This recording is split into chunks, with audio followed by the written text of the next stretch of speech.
All right. Well, I always feel like I gotta say good morning, Brad, but It's weird looking at you. good morning. You can see me. Oh, it's so weird. I don't like it. All right. By the way, we're up and recording. We have a very special guest, and so me and Brad are trying to squeeze around a little telephone so we can talk to okay, I'll speak for myself, Brad.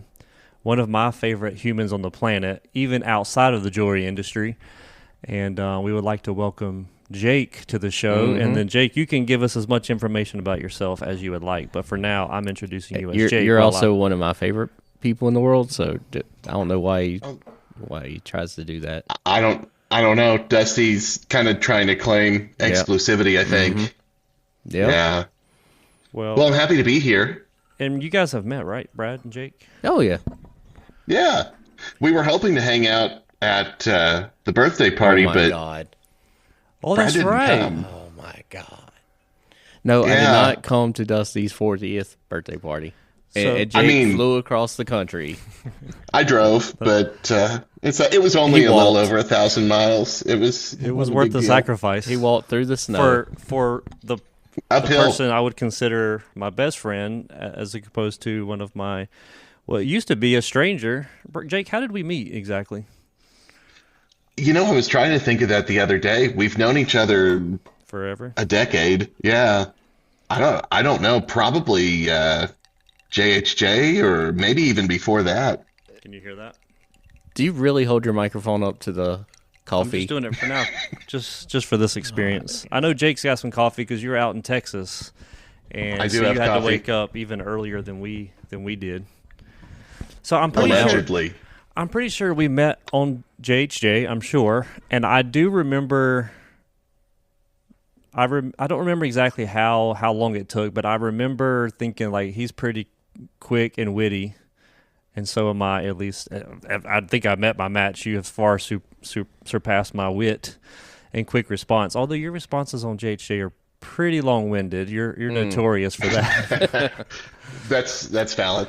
It's like I'm like, oh, dumb. And then Jake's like, actually, it is dumb, but let me explain it to you in 47,000 words. And I'm like, dang. But I think what bonded us was for such a long time, I refrained from being a total loser on JHJ and was trying to keep it professional. And at some point, Right. Such a loser. I was like, one of us has to make your mom joke. Mm-hmm. I don't know. Do you remember Well- this? We were the first two to start picking at each other's moms, I think, on JHJ. And what happened was somehow Jake's mom walked away unscathed, but not is mine. true.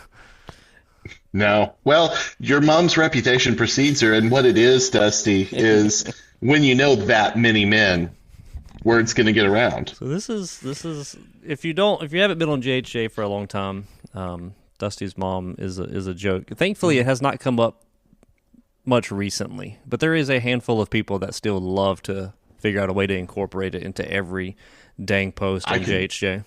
I can log on right now and fix that before the podcast is over.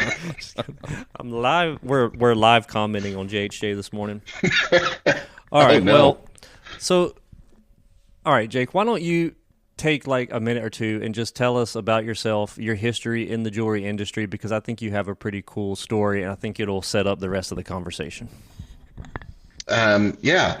So, my grandmother Ellen ran a shop in Waltersboro, and oh wait, no, that was the other guest. I apologize. I was like, wait a second. I know this story.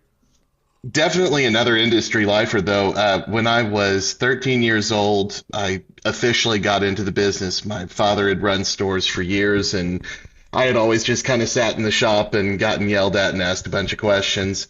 By 13 at that time, CAD design was a new thing nobody had really heard of yet. So I started poking around with that and ended up becoming a CAD consultant and designing jewelry as a teenager, and worked my way through high school and then college, and worked in nice higher-end jewelry stores for almost a decade, and then started my own business with my father doing custom work for the trade and now custom work for the community. Now, we joked, I think it was yesterday, I said, you are absolutely welcome to give you and your dad and your company a plug. But I also know that as of recording this, which is November 18th, if anybody tries to contact you after this day about custom work, you might have a meltdown. We are J Fox Custom Fine Jewelry, and today is our Christmas cutoff. So by the time this comes out, I am happy to talk with you. Wonderful timing. We are amazing at what we do. Just don't call us right now. No, but this is, we're all in this.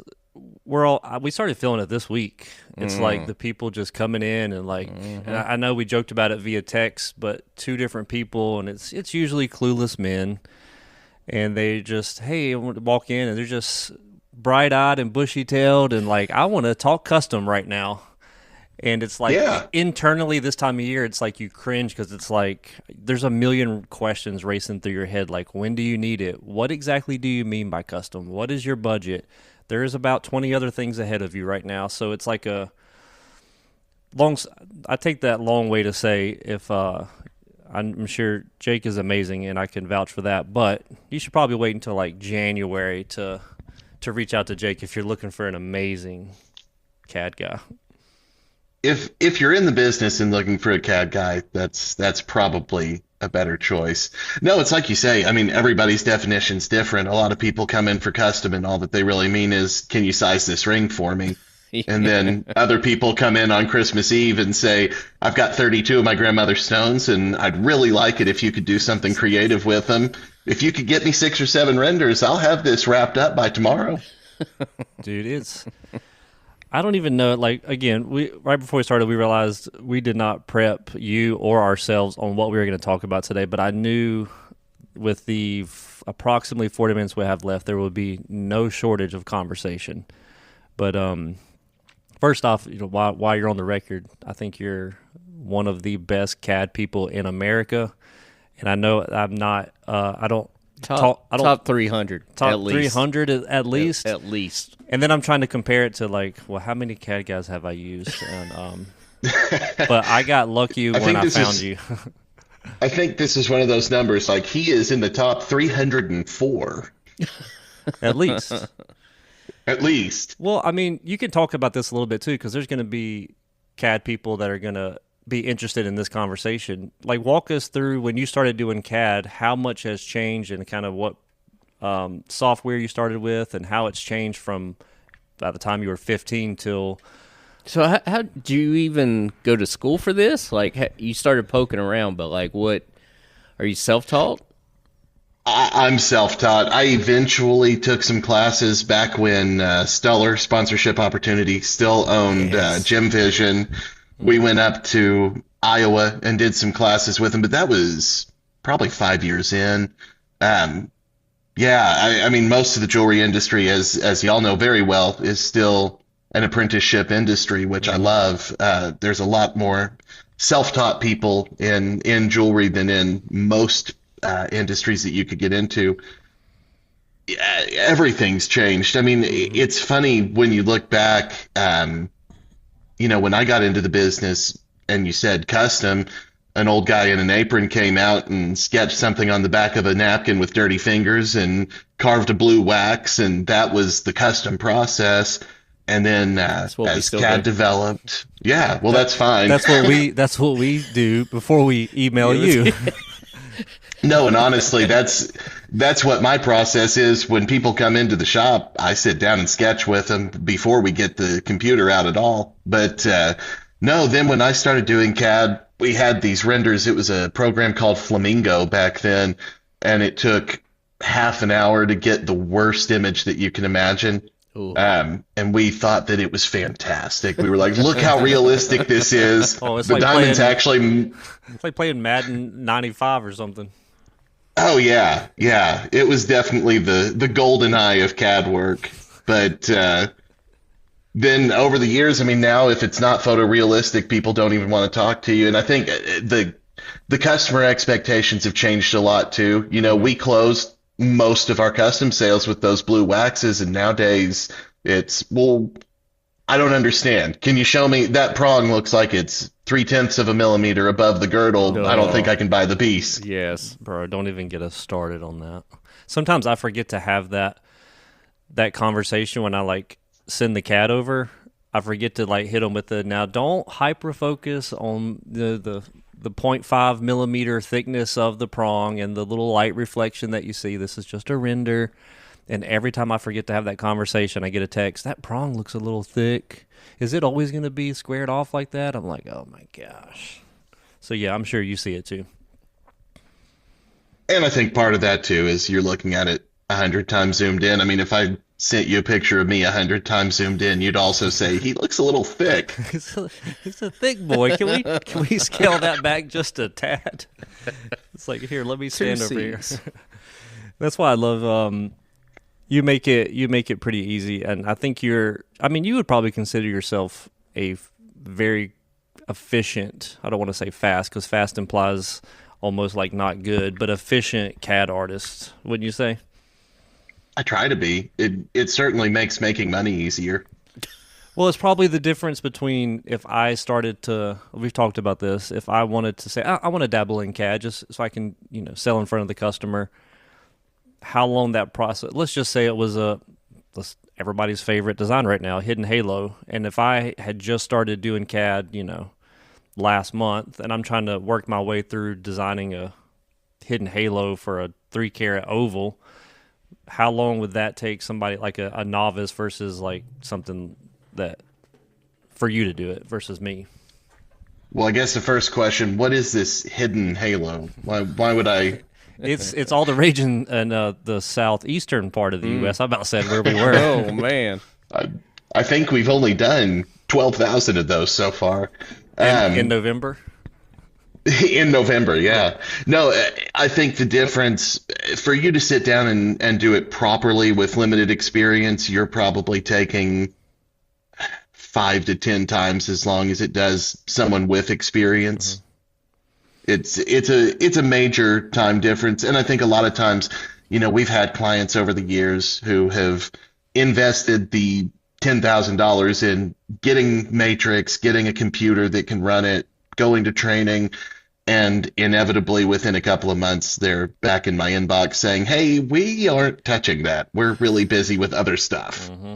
And that's what I always tell people. I'm not going to discourage anyone from getting into it, but weigh the pros and cons and whether or not you're really willing to make the time investment. So that's the you use Matrix? Is that the software, I guess? I actually don't anymore. That's what I started with and is definitely the industry standard. Now I just use Rhino with some different plugins. We've kind of custom built our process a little bit more over the years. Nice. Are you messing with my I am because, microphone? Brad, you're so far away from the mic while you're asking questions, so I'm turning you up. Okay. I can hear Brad. Thank you, He's not nearly as far. You two are not doing the editing of this when we're done. I am. It's fine. I was just going to say, he's not as far as he was at your birthday party. I can hear him knew that fine. was coming. I knew that. Man, I think we're pretty much done with this conversation. This is one of those micro episodes, right?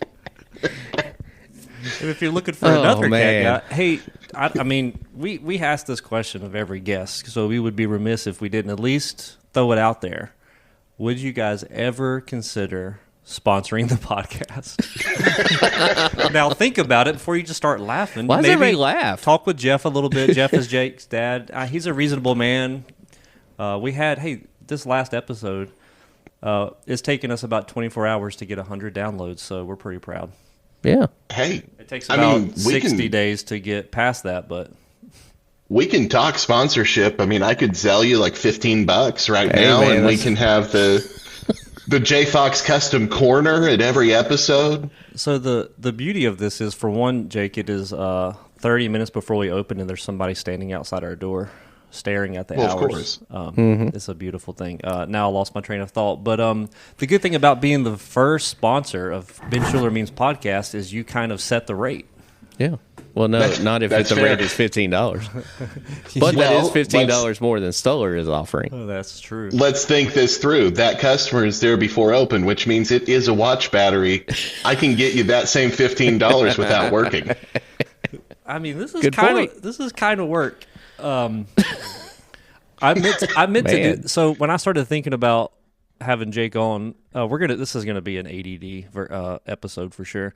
When I thought about Jake having you on, and I know I've mentioned this to you before, I was going to introduce you, since this is audio only, as welcome our special guest, John Mayer, to the show. Because people might not know that y'all have the exact same voice. Hey, I'm fine with it. You know, when I was playing guitar at the House of Blues the other night, it just kind of hit me that diamonds are also affected by gravity. Oh, sure wow. Are. You should have had your guitar out. There's one in the next room. If in case you don't know, the infamous birthday bash that we keep referencing, it was my 40th, and it was kind of a big deal. It was kind of a big deal. Jake, a little bit of a big deal. Jake drives from Texas. Every person that I consider a dear friend showed up except Brad. I was at the beach. We had a live band, and Jake not only does CAD, but he got up there and played some guitar and sang some songs. I saw the videos. Poorly. And no, hey, you're pretty good. The fact that you can get up there and do it is half the battle.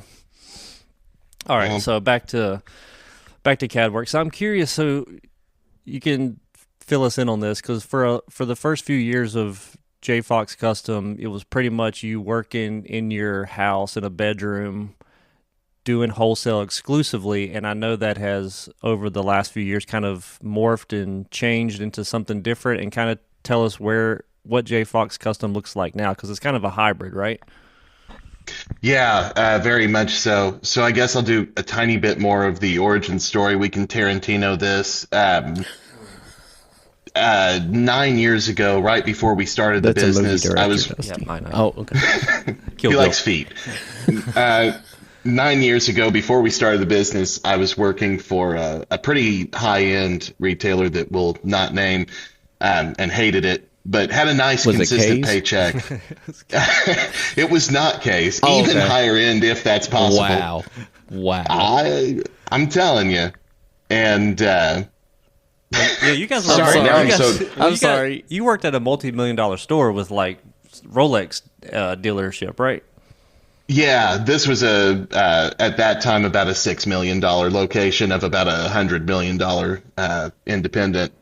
So when we broke off, that was kind of the first thing. Was like, I called Jeff and I said, hey, you know, the 401k and the salary and the vacation days, how'd you like to have none of those?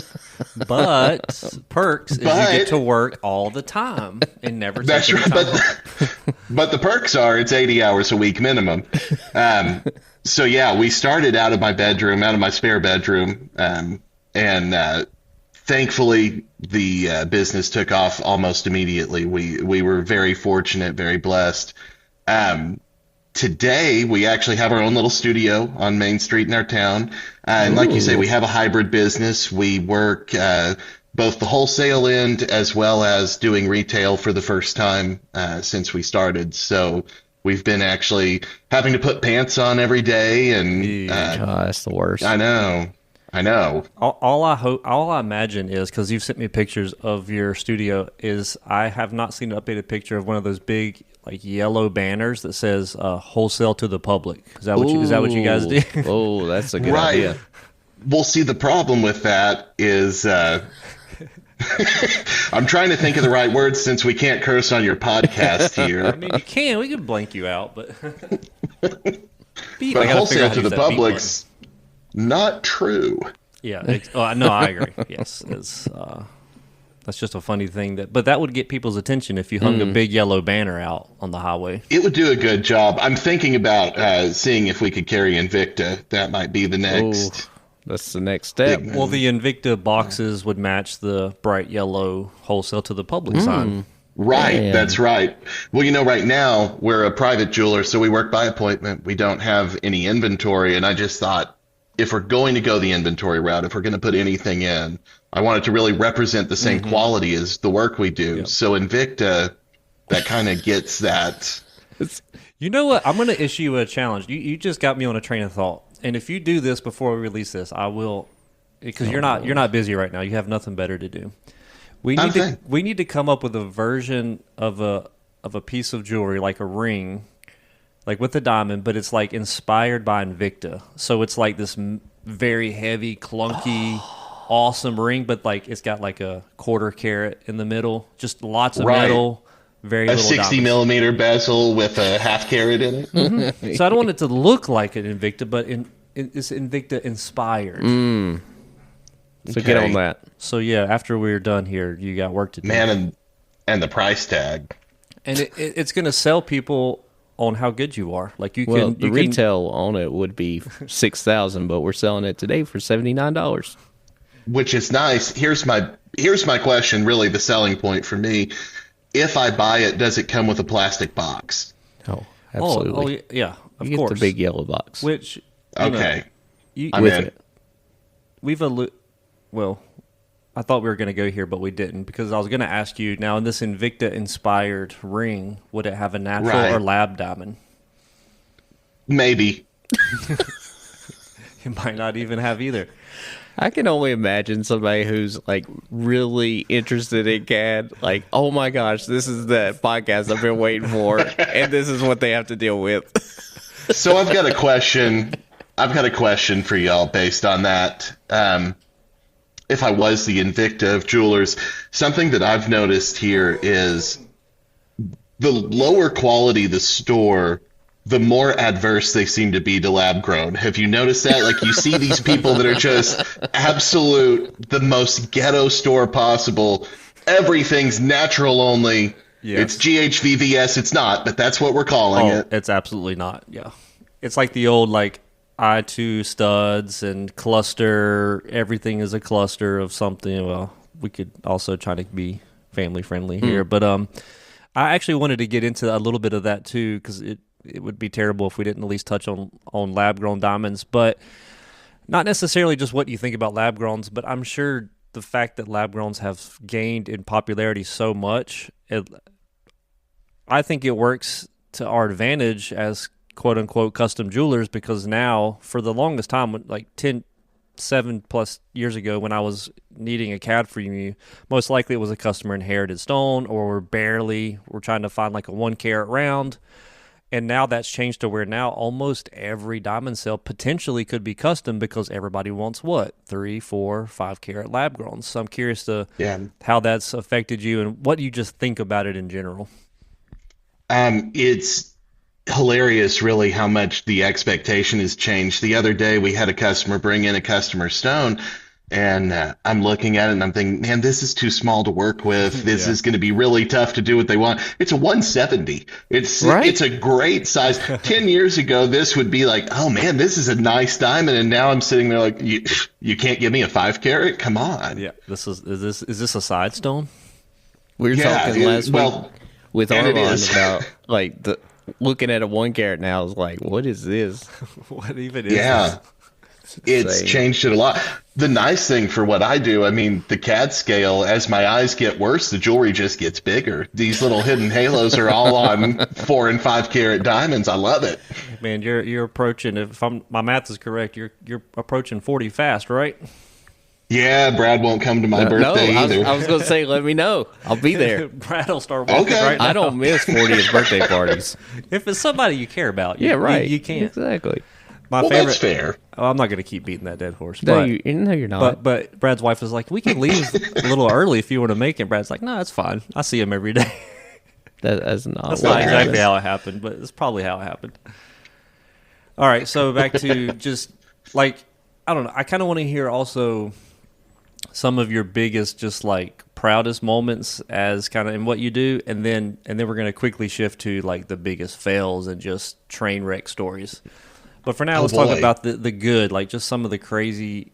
It could be not even related to design, but maybe you've just designed something that has won an award or completely shocked you, or just a story that is, something you're proud of. Honestly, it's a cheesy answer, but it's the truth. My proudest moments are going to be more of the interpersonal moments. I love the things like the first time that a customer commissioned a ring and then proposed while they were in the store, and pieces that have those really cool stories attached to them. Those are what stands out. It's all about the people.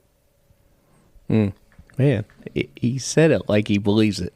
He's like, it's weird. I do believe it. Now, on the wholesale side, I don't get to talk to those customers, so I don't give a... Yeah, you're probably a little more, yeah. I know what you're saying. You could also go into politics, Jake. Did you know that?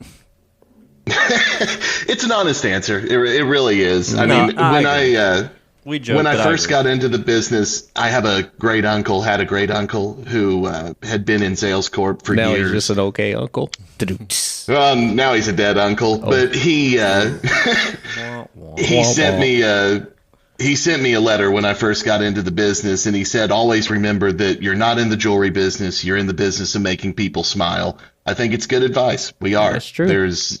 There's a lot of headaches, but we also do something that's important.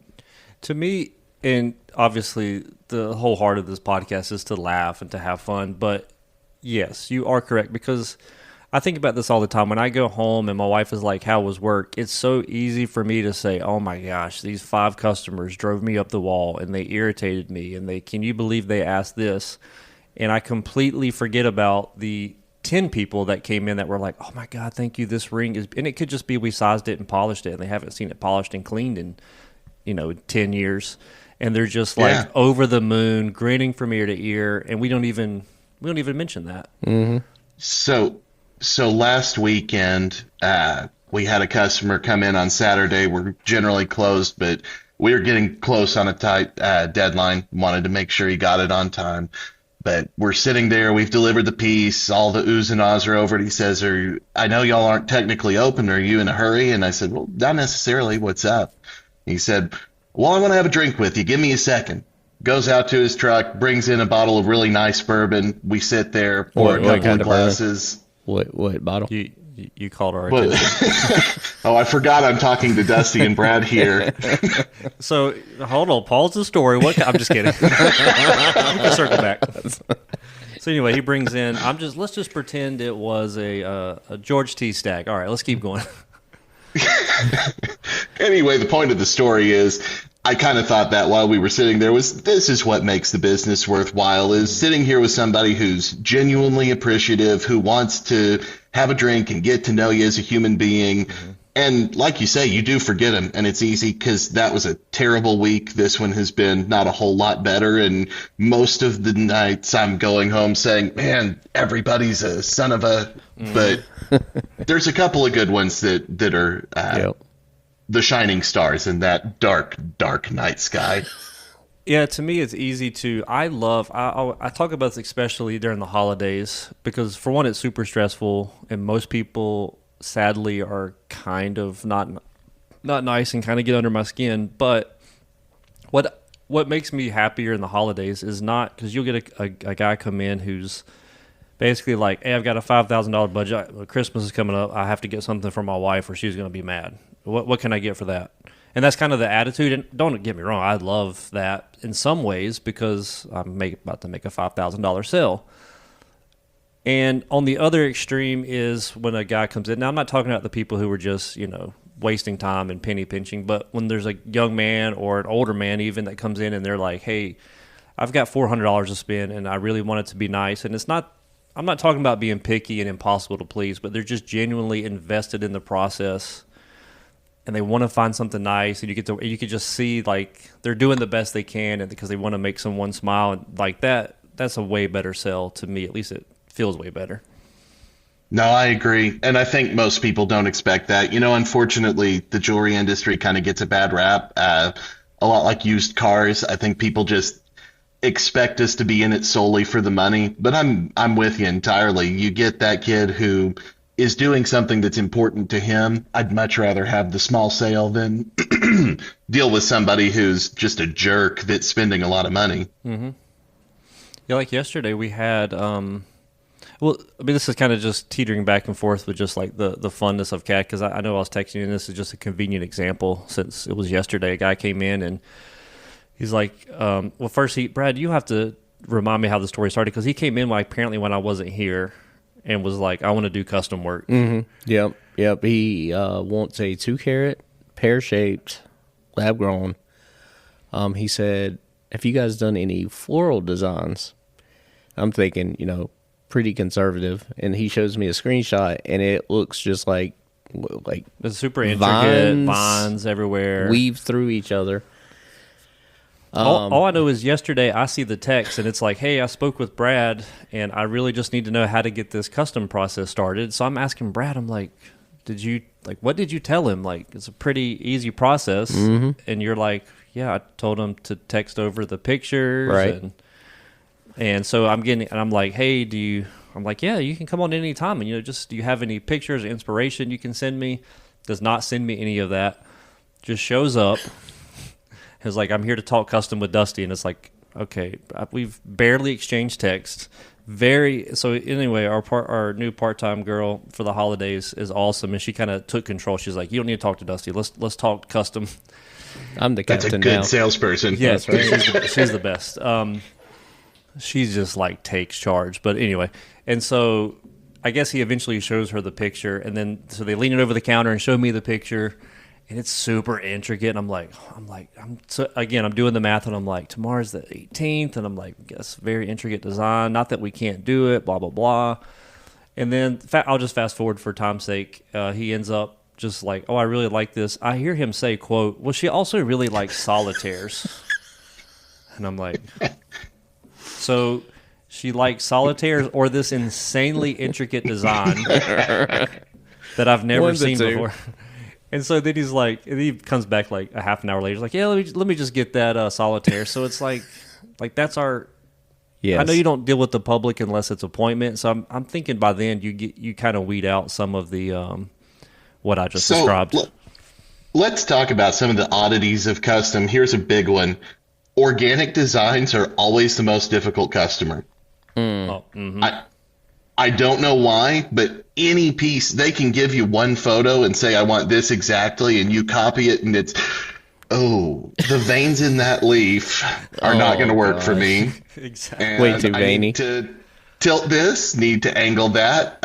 This vine doesn't really look like a tree vine. It looks like a shrub vine. And I don't know what it is. Those jobs they are always inane. We know, like we talk about this too, because the busier we get, we're getting a lot better at just saying like, hey, that's not something we really specialize in. And I swear organic designs I'm on the verge of just saying like, that's not really our specialty. So sorry. Because we both know what it's going to be. It's going to be 100 CAD adjustments, and by the time they drag it out and approve it, then they need it like a week later. And it's just all the worst things all rolled up into one design. When this episode comes out, you're going to have 15 overseas CAD guys. We specialize in organic. Call us. Hey, I mean, I'll send my customer your email. So you do appointment only. Correct? Yes. Correct. So how much time do you usually allocate per appointment? Like if I call you, hey Jake, I want to do a custom design. Let's set up an appointment. What does that look like? We officially allocate 45 minutes, but it almost never takes that long. The only time that it's that much is if the customer really wants to tell you the history of every piece. Of course they do. Or if they don't want to leave something and you've got to sit there in front of them and measure 30 stones and kind of feel like a moron the entire time. Like, I'm not going to talk to you. I'm just going to sit here with my gauge and look up occasionally and wonder why you're still staring. Okay, cool. Do you make them come, like, do you give them like what's the qualifying to get an appointment? Is it just, you want custom? Cool. I'll see you at noon. Or is it like, hey, before the appointment, you need to, I doubt you're charging for an appointment because I know you, but do you like, hey, I need you to bring all the jewelry. I need you to bring pictures, images, or you just kind of start once they sit down? More the latter. I do what I can to, we really don't have too much problem right now. The busier we get, the more that we start thinking of ways to say, we're going to try to, my biggest problem right now is we'll have probably one or two a week who schedule. And to go through our custom process, you go to our homepage that says JFox Custom. We specialize in custom. Click here for a consultation for your custom. When you get to that calendar, it says custom design consultation. And then they'll come in. I need a post soldered on this earring. Like, you scheduled a 45-minute appointment with 6 extra clicks for a post. Right. Yeah. So how do you weed out, or not necessarily weed out, but categorize things? He does not weed out anything, apparently. Right. Like, how do you know this is a legitimate, not a time waster? Like somebody who actually wants to do this. I already know the answer to this. We're like, working on that. We're hanging on every word he says because we're like, please tell us the secret. And he's like, I don't know. I just meet with time wasters all day. Yeah, there's no secret. People are people. Honestly, a shocking amount of them are serious. And once you have them there, one nice thing with the custom model is it's dedicated attention, so you can close them. It's not a horrible process, but you do get those occasional oddballs where you're like, how did we even get here? Now, I also want to touch on this before we run out of time, is what would be, so you work with you do a lot of wholesale work. So a store like myself, or I don't, you could give examples of other stores. I'm sure you work with large ones and small ones. What is your advice for stores like ours who we don't actually do CAD and we rely on someone like you? What is like your tips and advice for those people who use CAD guys or gals to kind of help make your life easier? And I'm sure that you could think of 100 things, but any tips or tricks for those type of situations? Yeah, it sounds self-serving, and it is, but take the CAD guy's advice would be one piece. You know, a lot of times we end up in situations where we're making adjustments before the customer ever even sees it. And you're like, why don't you try to pitch this, talk it through, give us full details. If we mess up, it's different. But if it's good and you're just not sure, it's like, well, show them first. They might be totally fine with what you don't like about it. Yeah, I've been guilty of that once or twice. Yeah, and every store is different. Some people never do, and some people do it all the time. But yeah, I mean, the biggest deal is just getting details and then kind of guiding the sale. Is there any one like problem that you see creep up the most when dealing with wholesale accounts? Stores that don't have a heavy jeweler presence, like either don't have a bench guy at all or have somebody that sits in the back and does repairs and doesn't really talk to the sales staff, and the sales staff's who's interacting with us. Tolerances are the big one. It's people coming in, well, my customer really wants a 1 millimeter shank. Yeah, I'm sure they do, but we're not going to do that. So I have a question. Go for it. The answer is no. This might be like a whole nother episode, but AI, is that something that, like, I know certain design software like Adobe, they're incorporating AI, and then we have customers coming in, hey, I designed this on ChatGPT, and it's what do you see with AI and CAD? So overall, I mean, AI is a tool. I'm a fan of a tool. They're neither. Yeah. That's what Jesse's mom calls me. Oh, let's go.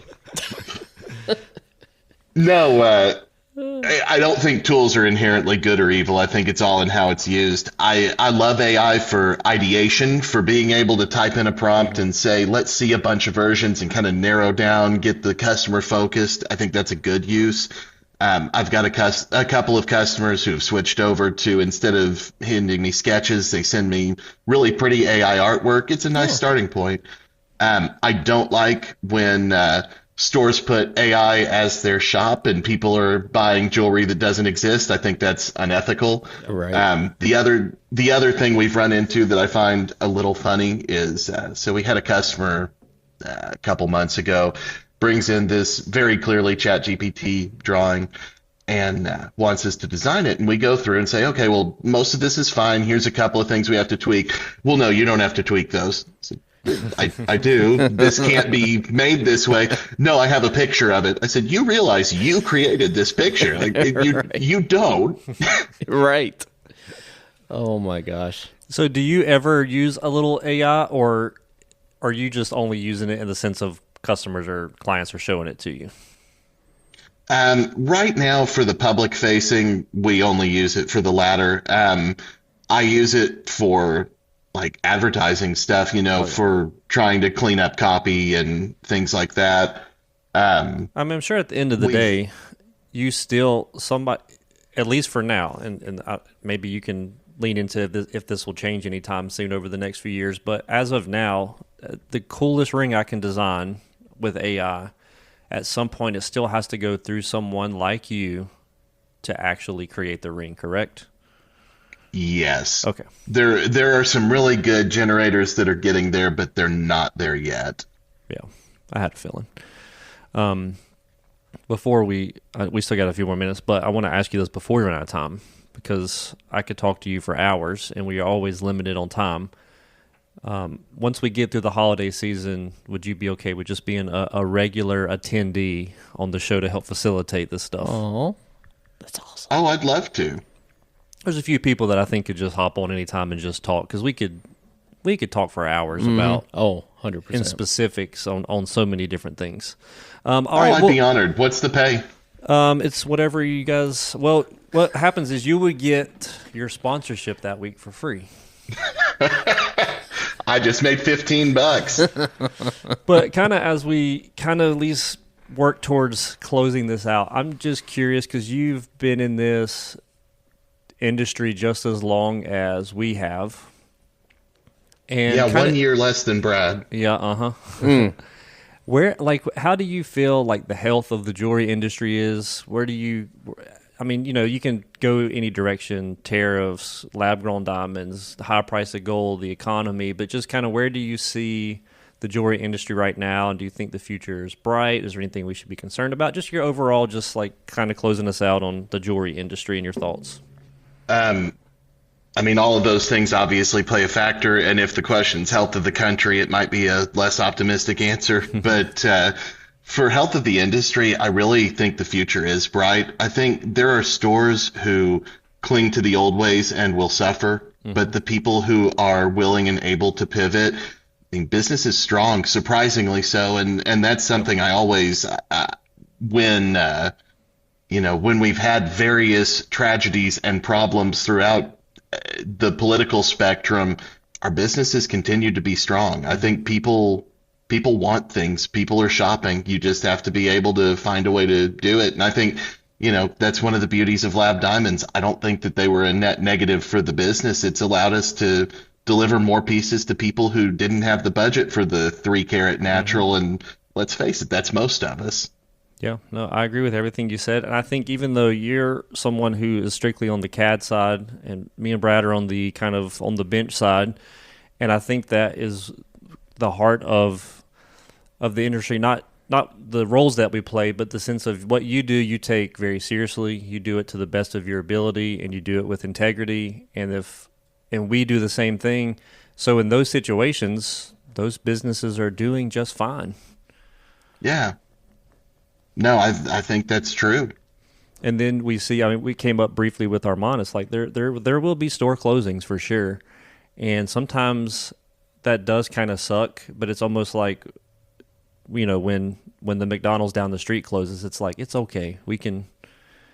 I'm not comparing, a bad jeweler to McDonald's, but sometimes I am. I mean, you probably could make the comparison for sure. But, there's places that, when times are good, there's just businesses opening left and right, and they might not be the best, and eventually they will get weeded out. Yeah. No, there are definitely cases where I feel bad for people and where I think they get dealt a bad hand. A lot of the time, the stores that's closing, there's a reason. Yeah. Mm-hmm. Well, we have to open our shop, Jake, but you have 30 seconds to just tell us how amazing you are before we say goodbye. I'm starting the timer. 30 seconds. Don't stop. I was telling Dusty before I got on, it was either this or Joe Rogan today, and I am so glad that he had the scheduling conflict and that I was able to be here with both of you. Thank you for the opportunity. And what song are we playing on the way out? Ooh. Do you want to pick it? Or sometimes we've been getting a little lazy with the songs, so. We do have a holiday EP coming out. Oh, this episode will drop right before the holiday EP comes out. Oh, sweet. So it's a Christmas song. Mm-hmm. Yeah, well, it's holiday. What every jewelry retailer dreads. Well, these are fun. There's a couple of them that you might actually enjoy. And we actually had ideas for some of them, but then it was like, this is going to be offensive to somebody, so let's try to rein it in. Yeah, we won't get into that. Tiny bit. Anyway, I can't sing my holiday song because of the censorship rules. We're just going to unplug Bench Jeweler Melodies Holiday EP, 6 songs. It's going to get every jeweler in the industry through the holidays. We promise you that. Mm-hmm. All right, Jake, you are the man. I can say this in a genuine way. I love you so much. Aww. I love you too, Dusty. And we will have you on again. And thank you for being part of this episode. And we will talk to you soon, Jacob Fox. Thanks, man. Y'all have a good one. Take care. Thanks, man. Goodbye. A sketch in silver lines and golden dreams. Hand-forged beauty, nothing's what it seems. But here you come with Pinterest on your phone, saying make it bigger, add some pretty stones. My hammered rings tell stories you can't read, delicate chains that flow like poetry. But you want rhinestones spelling out your name in Comic Sans, driving me insane. Your ideas are not better than mine. I've been crafting since you were 9. You think you know what beauty means, but you're crushing all my artistry. Silver tongues can't polish rust. Your taste is something I don't trust.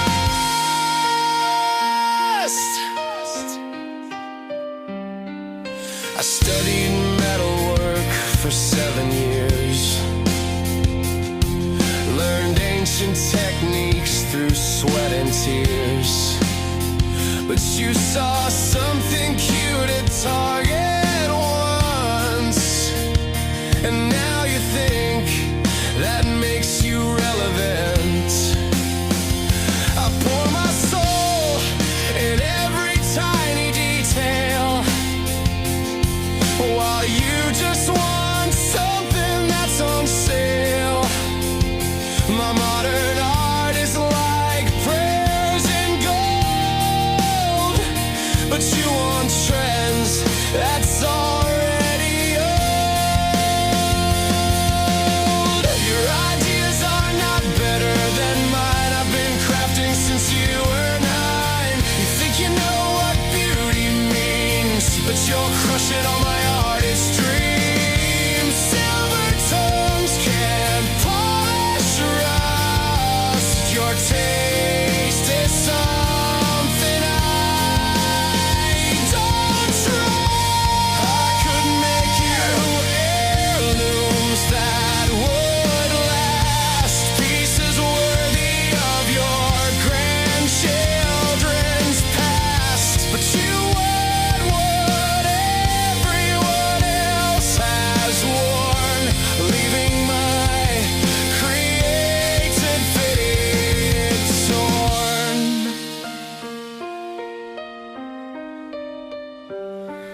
So here I sit with pliers in my hand, making gaudy pieces I can't stand. The bills need paying, so I compromise, but a little of my art is dies. Maybe someday you'll appreciate the beauty that you helped eliminate. Until then, I'll keep my sketches hidden dreams that you have somehow